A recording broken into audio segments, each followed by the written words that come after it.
दोस्तों, आप सभी ने 1997 में आई टाइटैनिक फिल्म तो जरूर देखी होगी। ये फिल्म एक सत्य घटना पर आधारित थी, लेकिन क्या आप जानते हैं कि वास्तव में टाइटैनिक को जब बनाया गया था तब इसे कभी ना डूबने वाले जहाज का दर्जा दिया गया था। लेकिन बावजूद इसके वो जहाज कैसे डूब गया? क्या टाइटैनिक को डूबने से बचाया जा सकता था? टाइटैनिक डूबने से 1500 से भी अधिक लोगों की मौत हो गई थी, लेकिन आज तक वैज्ञानिक केवल 340 लाशों को ही ढूंढने में कामयाब हो पाए हैं। आखिर बाकी लोगों की लाशों के साथ क्या हुआ और आज तक वैज्ञानिक या कोई भी शोधकर्ता उन लाशों को ढूंढ क्यों नहीं पाया? आज की इस वीडियो में हम आपको इन्हीं सब सवालों के जवाब देंगे। टाइटैनिक में मारे गए लोगों के साथ क्या हुआ, उससे पहले हम इसके इतिहास के बारे में थोड़ी जानकारी ले लेते हैं। 20वीं सदी की शुरुआत में टाइटैनिक को बनाने का फैसला किया गया और इसे बनाने का contract white star line company को मिला। लगभग 3 साल के वक्त 48 करोड़ की लागत और 2000 से भी अधिक लोगों की कड़ी मेहनत के बाद टाइटैनिक बनकर तैयार हुआ। 31 मई 1911 को टाइटैनिक जहाज पहली बार पानी में उतारा गया। ये जहाज 882 फीट लंबा था, जिसका वजन लगभग 50,000 टन था।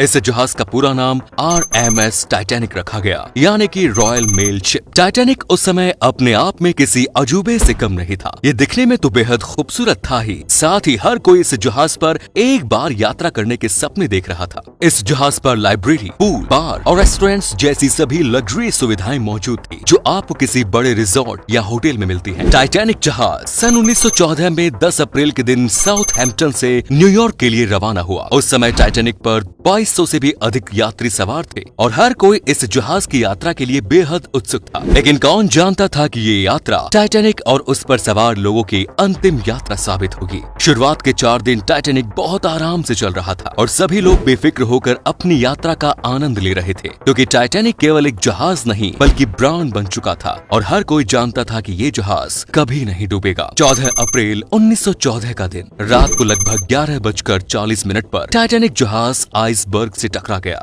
इस जहाज के डूबने के पीछे कई बातें बताई गई। कहा जाता है कि उस समय टाइटैनिक के कैप्टन के पास दूरबीन मौजूद नहीं थी और इसीलिए वे दूर से आइसबर्ग को नहीं देख पाए। दूरबीन न होने के पीछे तर्क दिया जाता है कि पहली शिफ्ट में काम करने वाले कैप्टन दूसरी शिफ्ट के कैप्टन को उस अलमारी की ही चाबी हैंडओवर करना भूल गए थे, जिसके अंदर सारी दूरबीन रखी थी। रिफ्रैक्शन ऑफ लाइट के कारण भी कैप्टन वो आइसबर्ग देखने में असफल हुए। इसके अलावा बताया जाता है कि टाइटैनिक के कैप्टन को 6 से भी अधिक बार वार्निंग मिली थी कि आगे आइसबर्ग है और वो जहाज किसी भी समय टकरा सकता है, लेकिन कैप्टन ने उन सभी वार्निंग्स को इग्नोर कर दिया। आइसबर्ग से टकराने के बाद बहुत तेज आवाज आई और टाइटैनिक पर अफरा तफरी मच गई। हर कोई अपनी जान बचाने के लिए इधर उधर भाग रहा था। किसी को समझ में नहीं आ रहा था कि ऐसे समय पर क्या किया जाए। जहाज के क्रू मेंबर्स ने लोगों की लाइफ बोट के जरिए जान बचाने की कोशिश की, लेकिन तभी पता चला कि जहाज पर केवल 20 लाइफ बोट ही मौजूद थी और इसीलिए केवल 705 लोगों की ही जान लाइफ बोट के कारण बच पाई। एक लाइफ बोट पर लगभग 40 लोग आ सकते हैं और टाइटैनिक जैसे जहाज के लिए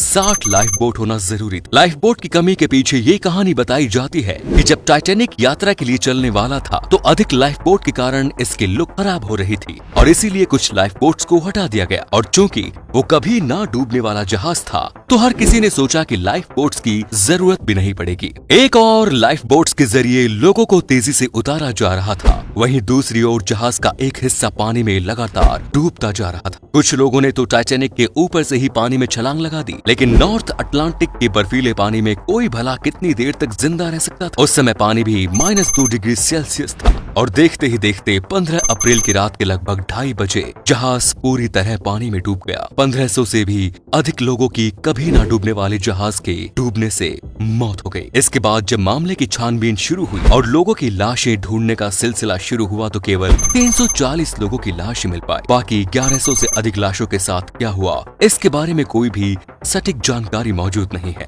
जहाज पर से जिंदा बचे लोगों द्वारा बताया जाता है कि टाइटैनिक डूबने के थोड़ी देर बाद नॉर्थ अटलांटिक महासागर में एक जोरदार तूफान आया, जो अपने साथ लोगों की लाशों को 50 से 100 किलोमीटर तक बहा कर ले गया। इसके अलावा कुछ विशेषज्ञों का मानना है कि बहुत से लोगों की लाशों को पानी में मौजूद मछलियां खा गई। तो वहीं कुछ वैज्ञानिकों का मानना है कि आज भी उस समुद्र तट की गहराई पर लोगों के कंकाल मौजूद हैं। जिन लोगों की लाश वहां से बरामद की गई उन्हें कनाडा के हैलिफैक्स में दफनाया गया। इसके अलावा आपको बता दें कि आज तक टाइटैनिक जहाज पानी के अंदर ही डूबा हुआ है। ये जहाज अटलांटिक महासागर के नीचे लगभग 12,500 फीट की गहराई पर मौजूद है। टाइटैनिक डूबने के 70 वर्षों बाद तक ये जहाज किसी को नहीं मिल पाया, लेकिन साल 1985 में खोजकर्ता रॉबर्ट बलार्ड ने इस जहाज को ढूंढ निकाला। टाइटैनिक मिल जाने के बाद इसे बाहर निकालने की कई योजनाएं बनाई गई। कई वैज्ञानिक इसे बाहर निकालने की कोशिश भी कर चुके हैं, लेकिन आज तक कोई भी इसमें सफल नहीं हो पाया। इतनी गहराई से इतने बड़े जहाज को निकालना नामुमकिन सा ही नजर आता था। यूनेस्को ने टाइटैनिक को समुद्र के नीचे मौजूद ऐतिहासिक धरोहर का दर्जा दिया हुआ है, लेकिन टाइटैनिक पर से बहुत सारा सामान और वस्तुएं निकाली जा चुकी हैं, जो अमेरिका के म्यूजियम की शोभा बढ़ा रहे हैं। आज भी दुनिया भर के तमाम एक्सपर्ट्स और वैज्ञानिक टाइटैनिक के ऊपर रिसर्च कर रहे हैं। इस जहाज के ऊपर आपको हजारों डॉक्यूमेंट्रीज देखने को मिल जाएंगे, लेकिन साल 1997 में जेम्स कैमरून द्वारा बनाई गई फिल्म टाइटैनिक लोगों के दिल के सबसे करीब है। पूरी दुनिया टाइटैनिक जहाज को और उसकी कहानी को इसी फिल्म के जरिए अपने दिमाग में रिप्रेजेंट करती है। इन सब के बीच हर किसी के मन में एक सवाल जरूर आता है कि क्या टाइटैनिक को डूबने से बचाया जा सकता था? क्या इतने बड़े हादसे को टाला जा सकता था?